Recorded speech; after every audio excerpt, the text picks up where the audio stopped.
Welcome students, मेरे class science class by doctor Kumkum Saxena for 10th में आपका बहुत बहुत स्वागत है। इससे पिछले चैप्टर में मैंने आपको बताया था, चैप्टर तो हमारा वही चल रहा है फोर्थ, लेकिन इससे पहले वाले पीरियड में मैंने आपको बताया कि नॉमेनक्लेचर क्या है और किस तरह से ऑर्गेनिक कंपाउंड्स को डिवाइड करते हैं, एल्कोहल, एल्डिहाइड, और क्या उनके स्ट्रक्चरल फार्मूले हैं, कैसे बनाए लिखे जाता है उनको और किस तरीके से हम उनको नामांकित करते हैं। आज जो हम लेके चले हैं वो है हमारा चैप्टर कि chemical properties of organic compounds. कार्बनिक यौगिकों की रासायनिक क्रियाएं, केमिकल प्रॉपर्टीज क्या होती हैं, इसके बारे में मैं आपको बताने जा रही हूँ। सबसे पहले हम करते हैं दहन, बर्निंग या दहन।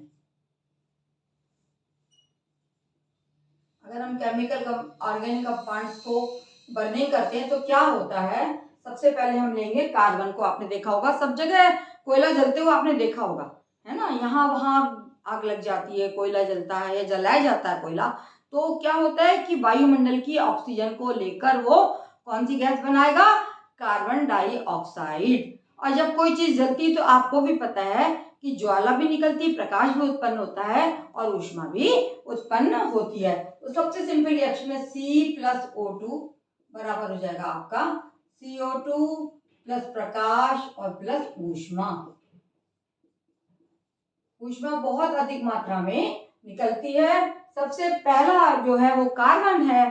कार्बन को जब हम ऑक्सीडेशन करते हैं, कहीं पर जलाते हैं, इधर उधर ढेरों में आपने जलते हुए देखा होगा, तो कितनी ज्यादा गैस निकलती है और वो बहुत हानिकारक होती है वायुमंडल के लिए। कार्बन डाइऑक्साइड एक प्रदूषित करती है वायुमंडल को और इसके साथ साथ इसमें प्रकाश और ऊष्मा भी उत्पन्न होते हैं। अब दूसरा कंपाउंड में ले रही हूँ आपका मीथेन, CH4 प्लस ऑक्सीजन।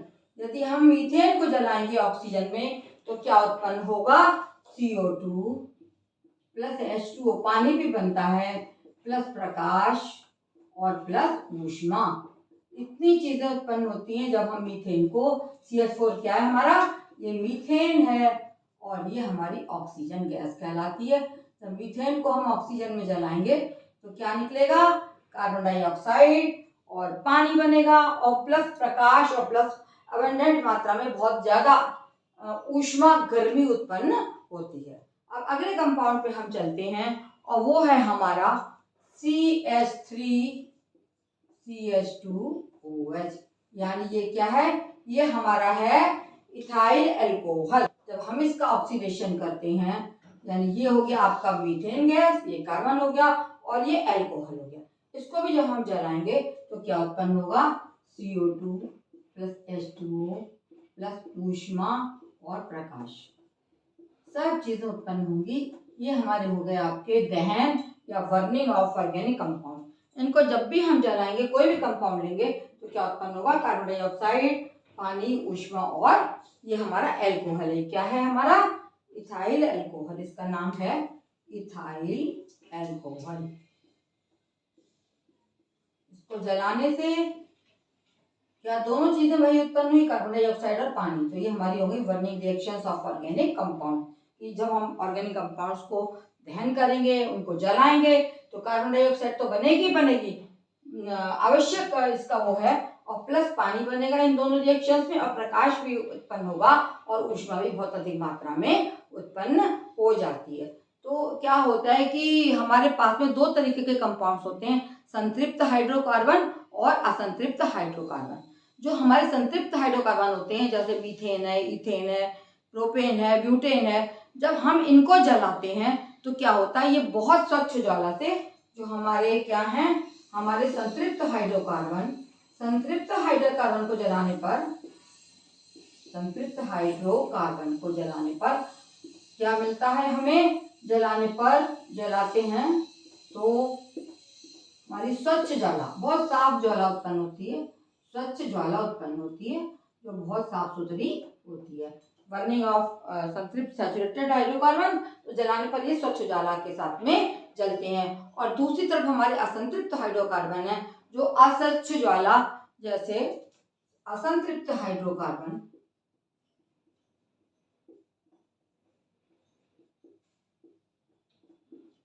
इनको जलाने पे क्या देखेंगे आप, जब ये जलेंगे, जलाएंगे तो जलाने पर ये क्या करेंगे, ये पीली और गंदी ज्वाला के साथ में, पीली गंदी ज्वाला के साथ में जलते हैं ये। और ये स्पष्ट होती ज्वाला ये दिखाई ठीक से नहीं देती है। और ये जो है संतृप्त हाइड्रोकार्बन जलाने पर स्वच्छ ज्वाला के साथ जलते हैं, और असंतृप्त हाइड्रोकार्बन को जब आप जलाएंगे तो ये पीली गंदी ज्वाला के साथ में जलेंगे। एक आपने घर में देखा होगा, कौन सी गैस हम यूज कर रहे हैं आजकल अपने सिलेंडर्स में, एलपीजी गैस, है ना, एलपीजी घरेलू गैस, है ना। घरेलू गैस जब जलती है तो कैसी ज्वाला निकलती है, बता सकते हैं आप लोग? ये जलाएंगे तो जलाने पर ये निकलेगी हमारी नीली ज्वाला, नीली ज्वाला निकलती है, नीली ज्वाला। और कभी आपने देखा होगा कि साथ में साइड से पीली ज्वाला भी निकलना शुरू हो जाती है ना। इसकी बिल्कुल साफ नीली ज्वाला होती, लेकिन जब कभी इसको कभी कभी क्या होता है कि हम देखते हैं साथ में पीली ज्वाला भी निकल रही। क्यों?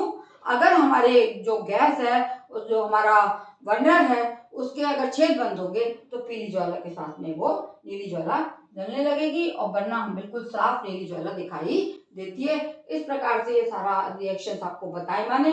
Burning of organic compounds, carbon, burning of alcohol, burning of संतृप्त हाइड्रोकार्बन और असंतृप्त हाइड्रोकार्बन। अब अगले उस पर आते हैं हम कि कैसे करके हमारे, देख लिया आपने, नोट कर लीजिए इसको। और आगे चल रहे हैं हम कि कैसे हमारे कोयले बनते हैं, कैसे हमारा तेल, और वो पृथ्वी के नीचे क्या है, पृथ्वी का जो धरातल है उसमें क्या क्या पाया जाता है, उस वहां से लकड़ी, कोयला और तेल सब हमें, बहुत पेट्रोलियम इंडस्ट्री होती है जो कि नीचे से जमीन के अंदर से क्या करते हैं, वो लोग तेल निकालते हैं। तो ये तेल कहाँ से आया? ये बहुत बड़ी मात्रा में तेल और कोयला निकलता है जमीन के अंदर से। तो ये जो है कोयला और पेट्रोलियम जो है, इसमें कुछ कुछ मात्रा में सल्फर डाइऑक्साइड और नाइट्रोजन डाइऑक्साइड भी निकलती है जलाने पर। अगर हम पेट्रोलियम कोयले को जलाएंगे तो थोड़ी थोड़ी सल्फर डाइऑक्साइड, जो मेन प्रदूषक गैसेज एटमॉस्फेयर को गंदा करती हैं। अब आता है कोयले का निर्माण और तेल का निर्माण। कोयले का निर्माण कैसे होता है? कोयले का निर्माण आपको पता होना चाहिए कि जमीन के अंदर से ही कोयला निकाला जाता है। कैसे बनता है कोयला?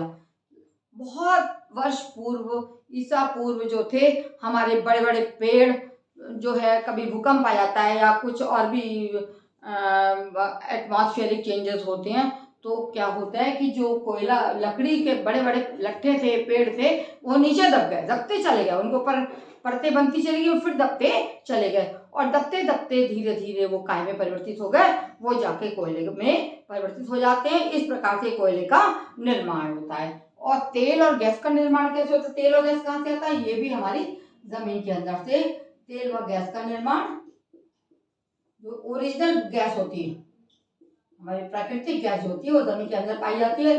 तेल भी जमीन के अंदर पाया जाता है, और गैस भी हमारी, जो हमारी प्राकृतिक गैस है। कौन सी गैस? प्राकृतिक, कोई ये वाली गैस है नहीं जो वायुमंडल में पाई जाती है। प्राकृतिक गैस जो है वो हमारी जमीन के अंदर होती है। इनका निर्माण भी आपको मैं बताती हूँ कि किस तरह से होता है। वर्षों पूर्व जो थे हमारे बड़े बड़े जीव जंतु मर गए, गिर गए, और जमीन के अंदर दबते चले गए, उनके ऊपर चट्टानें बनती चली गई। फिर एक समय ऐसा आया जब बैक्टीरिया क्या करता है, उन मृत शरीरों पर एक्शन करता है, और बहुत तेज दाब होता है। उस दाब के कारण जो वो हमारे जानवर थे वो काहे में बदल गए। बैक्टीरिया ने उनका वो करा, एक्शन करा उन पर, और वो तेल और गैस में बदल जाते हैं, उनका तेल बन जाता है, और बहुत अधिक मात्रा में प्राकृतिक गैस निकलती है, जो कि जमीन से निकाली जाती है। आपको पता होना चाहिए कि प्राकृतिक गैस का निर्माण जमीन के अंदर से ही होता है, और जमीन के अंदर से निकाली जाती है। अब अगले उस पे आते हैं हम, ऑक्सीकरण। अगला है हमारा दूसरा पॉइंट, ऑक्सीकरण रिएक्शन। ऑक्सीकरण, ये आपका हो गया कि तेल और गैस कैसे निर्माण होता है और कैसे जलते हैं। ऑक्सीकरण का मतलब आप समझ रहे हो कि ऑक्सीजन का मिलना, है ना। तो हमारे पास में पोटेशियम डाइक्रोमेट, पोटेशियम परमैंगनेट ऐसे एजेंट हैं जो ऑक्सीकारक कहलाते हैं। अगर हम आपका ले लेते हैं CH3CH2OH, तो आप जानते हैं क्या है ये है इथाइल एल्कोहल, इथाइल एल्कोहल। और इनका हम क्या करेंगे, इनका हम ऑक्सीकरण करेंगे। कैसे करेंगे, इनका हम ऑक्सी करेंगे KMnO4 और पोटेशियम डाइक्रोमेट K2Cr2O7, ये कहलाता है पोटेशियम डाइक्रोमेट और ये कहलाता है हमारा पोटेशियम मैग्नेट, है ना। ये दोनों ऑक्सीकारक होते हैं और ये ऑक्सीकरण करके ऑक्सीकारक, और इसको क्या बना देंगे, इसको बदल देंगे, ये एसिड में बदल देंगे। ये हमारा क्या था, इथाइल अल्कोहल है और ये बन जाएगा CH3COOH, methanoic acid, ethanoic acid बन गया। ये एसिटिक एसिड भी बोलते हैं इसको, और ये हमारा इथेनोइक एसिड बन गया। तो इस तरीके से CH3CH2OH जो है, इनका इसका ऑक्सीडेशन हुआ और ये बदल गया CH3COOH, एसिड में बदल गया। ये क्या बन गया एसिड बन गया, है ना। इसको एसिटिक एसिड भी बोलते हैं, एसिटिक एसिड, है ना। इथेनोइक एसिटिक एसिड भी इसको बोला जाता है। और ये हमारा था इथाइल अल्कोहल, KMnO4 K2Cr2O7, ये हमारे ऑक्सीडेशन रिएक्शन करवाते हैं, ऑक्सीकारक कहलाते हैं, और इसमें ऑक्सीजन जोड़ देते हैं इसमें, और अल्कोहल जो हमारा एसिड में बदल जाता है। ये है ऑर्गेनिक कंपाउंड का ऑक्सीकरण रिएक्शन। अब आगे हम देखते हैं कि किस तरीके से जो असंतृप्त हाइड्रोकार्बन है वो और संतृप्त हाइड्रोकार्बन में क्या अंतर है। असंतृप्त हाइड्रोकार्बन जो है वो वनस्पति तेलों के हाइड्रोजिनेशन में उपयोग होते हैं। वनस्पति तेलों में बहुत लंबी लंबी संतृप्त कार्बन श्रृंखलाएं होती हैं, वनस्पति तेल और जंतु तेल। वनस्पति तेल, दो तरीके के तेल पाए जाते हैं, वनस्पति तेल और जंतु तेल। दूसरा है हमारा जंतु तेल।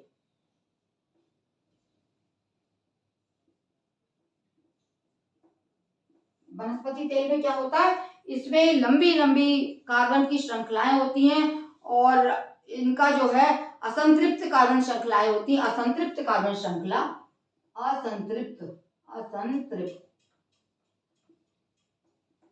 कार्बन श्रृंखलाएं पाई जाती हैं इसमें।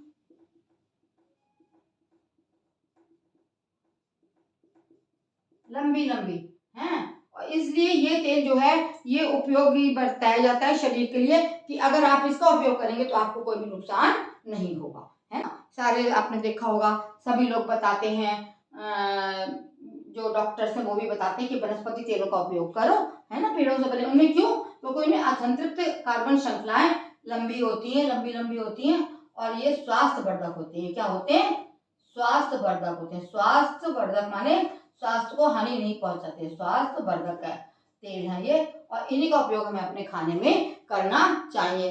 अब जंतु तेल क्या होता है, उसमें संतृप्त कार्बन श्रृंखलाएं होती हैं। जंतु तेल में संतृप्त कार्बन श्रृंखलाएं होती हैं, संतृप्त कार्बन की बड़ी श्रृंखलाएं होती हैं, और वसा भी पाया जाता है इसमें। क्या होता है, वसा पाया जाता है, और वसा पाया जाता है, वसा होता है, इसलिए कहा जाता है बॉडी के लिए हानिकारक है। जंतुओं से बनाए जाते हैं, इनमें वसा होता है और इसका संतृप्त कार्बन की बड़ी बड़ी श्रृंखलाएं होती हैं, इसलिए इस तेल को हम हानिकारक बोलते हैं कि ये हानि पहुंचाएगा। अब आप देखो, हमारा एक जो है हाइड्रोजिनेशन, अगला रिएक्शन है हाइड्रोजिनेशन। अब आप देखिए C और ये R और ये R, और ये भी R लगा है, ये कोई भी मिथाइल ग्रुप है, इथाइल ग्रुप है, प्रोपाइल ग्रुप है, कोई भी लगेगा, है ना। अब इसका हाइड्रोजनेशन हम किससे करेंगे, इसका हाइड्रोजनेशन हम निकेल से करेंगे, है ना। निकेल जो है, निकेल और पैलाडियम भी होता है, निकेल और पैलाडियम दोनों जो है हाइड्रोजनेशन करते हैं, और इससे क्या होगा, हाइड्रोजन इसमें मिलेगी। हाइड्रोजनेशन जब हो जाएगा तो इसमें हाइड्रोजन, दो हाइड्रोजन H2 जुड़ जाएंगे। कैसे जुड़ेंगे, C सिंगल बॉन्ड C, इधर लग गया एक H, इधर लग गया एक H, ठीक है। H यहाँ पे आ गए और यहाँ लग गए तुम्हारे R, दो R हैं, दो R हो गए। तो इस तरीके से ये हो गए आपके, ये ग्रुप आपके वही रहे, मिथाइल ग्रुप, एल्काइल ग्रुप, जो भी ग्रुप है आपका वो वैसे ही रहेगा। और ये निकेल जो है इसका हाइड्रोजनेशन करके ये आपका बन गया, इधर आके डबल बॉन्ड हट गया और ये कंपाउंड बन जाता है जिसमें कि हाइड्रोजन जुड़ जाती है। ये कहलाती है आपकी हाइड्रोजनेशन रिएक्शन, ऑक्सीकरण रिएक्शन। और आपको दहन बताया मैंने इनका, कोयले का निर्माण और तेल का निर्माण बताया किस तरीके से होता है। आगे अब हम चल रहे हैं, अब हम बताएंगे आपको प्रतिस्थापन क्रियाएं। प्रतिस्थापन क्रिया कैसे होती है ना, यहाँ पे लिखती हूँ मैं प्रतिस्थापन क्रियाएं।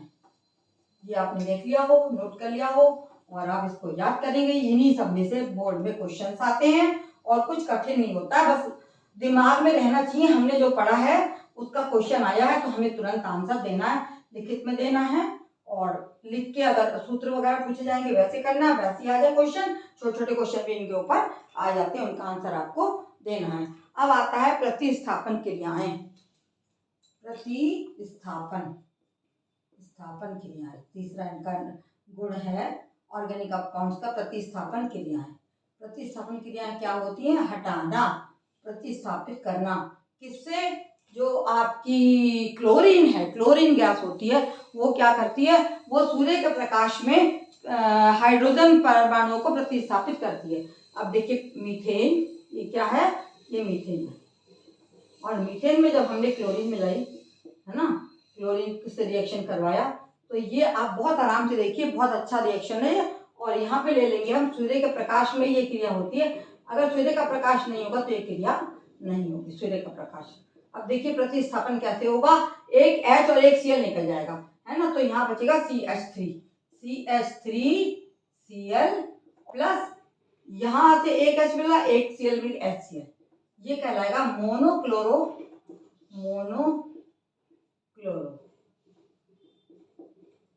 मीथेन है ना, मोनोक्लोरोमीथेन है। अब ये अब दूसरा आप देखो, फिर इसमें क्लोरीन का फिर से रिएक्शन करा जाएगा तो ये बन जाएगा CH3Cl प्लस Cl2, फिर से कर दिया तो फिर ये प्रतिस्थापित करेगी, यहाँ 2 रह जाएगा CH2 और यहाँ पे बन जाएगा Cl2, CH2 है ना, और प्लस ये बन जाएगा तुम्हारा HCl, फिर निकल गया इसमें से। हाँ, ये हो गया डाइक्लोरो मीथेन।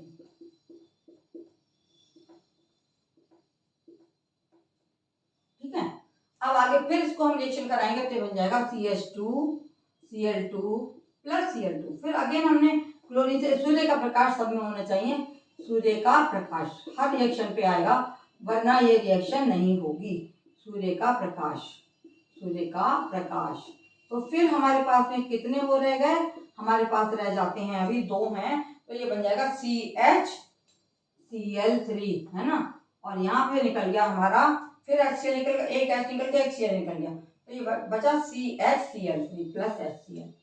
ठीक है, ये जो है प्रतिस्थापित करता जा रहा है किसको? यहाँ पर हाइड्रोजन के 3 परमाणु थे, यहाँ 2 रह गए और Cl के बढ़ते चले जा रहे हैं, यहाँ पे एक रह गया, Cl का बढ़ गया है ना, ये ट्राइक्लोरोमीथेन है। अब इसके बाद में लिखेंगे हम CHCl3 का, फिर कराया हमने क्लोरीन से सूर्य का प्रकाश, इसको लिखना मत भूलेगा, सूर्य के प्रकाश में ही ये सारा रिएक्शन होता है और ये बन जाएगा। अब H बिल्कुल हट गया और ये बन गया CCl4 है ना, कार्बन टेट्राक्लोराइड, ये कहलाता है कार्बन टेट्राक्लोराइड, और फिर इसमें से HCl निकल गया, ये गया कार्बन टेट्राक्लोराइड।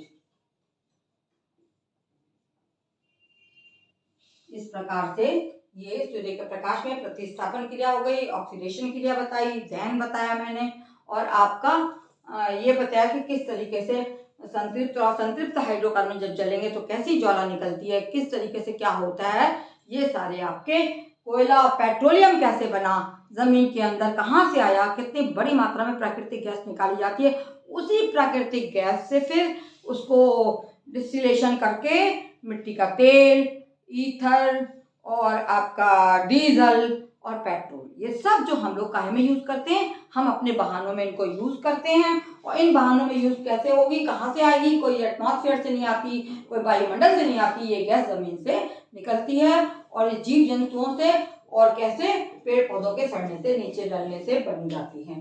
इस तरीके से ये आपकी सारी केमिकल प्रॉपर्टीज ऑर्गेनिक कंपाउंड्स पूरी होती हैं। इनको आप बहुत आराम से याद करिए और पढ़िए और समझिए, इस पर क्वेश्चंस आएंगे। धन्यवाद। आपको मेरा लेक्चर अच्छा लगता हो तो प्लीज कमेंट करिए कमेंट बॉक्स में और ये बताइए कि आपको कैसा लगा, इसको लाइक करिए और यदि सब्सक्राइब नहीं करा सब्सक्राइब करिए तथा अपने अन्य दोस्तों को भी मेरे लेक्चर को दिखाइए।